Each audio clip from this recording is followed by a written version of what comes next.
Hey, it's Crystal from the Abundantly Blessed Homestead. Today I'm making homemade sugar-free caramel sauce, so stick around.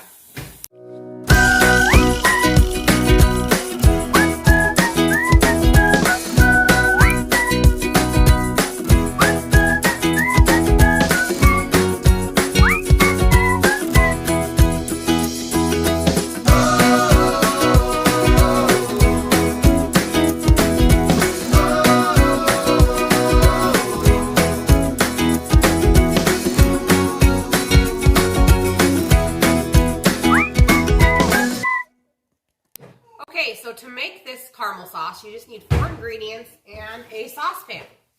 That's it. I'm going to be making the caramel sauce to put on top of these homemade sugar-free, grain-free brownies. They're more like a cake, but brownies. I'm going to go ahead and pour it right on the top as kind of like a drizzle frosting. This recipe makes 1 cup. So let's get started. We're going to take our saucepan over here. And we're going to measure out 1 cup of pure maple syrup. Don't buy the artificial stuff from the store that is labeled as maple syrup. You want actual syrup that came from a tree and not from high fructose corn syrup. So we need 1 cup of maple syrup.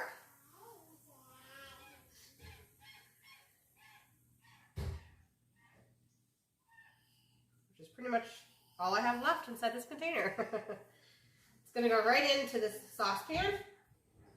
This is more like a skillet.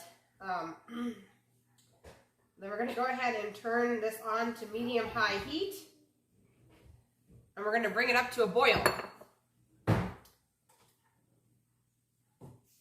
So we are simply letting this simmer at a high simmer, almost boil, for around 10 to 15 minutes until it thickens and kind of has a nutty, caramely type smell.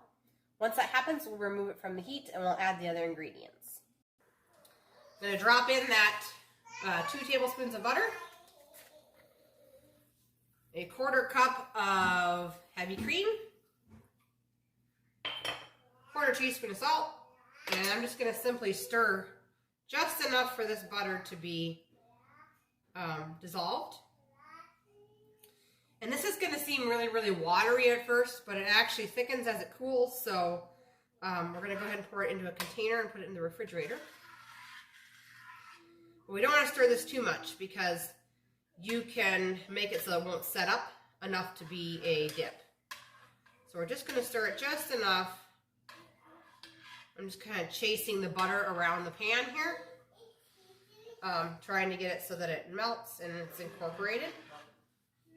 Okay, now I'm going to grab a container. Now a wide mouth pint-sized mason jar works really, really good for this. I'm just simply going to pour it on in there, and we're going to move it to the refrigerator to cool.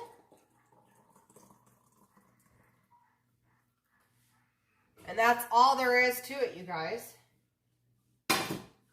Like I said, I'm going to allow this to cool into the refrigerator, and then it'll thicken like a dip, and then I'm going to pour it on top of our brownies. So if you want this recipe, I will link the video down below.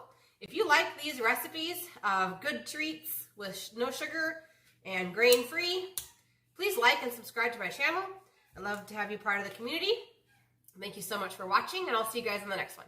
I just wanted to give you guys kind of an idea what it looks like after it's been into the refrigerator. So it's definitely thickened. It's not quite all the way cooled down, but you can see how thick that is. Perfectly delicious for dipping apples or putting on top of brownies.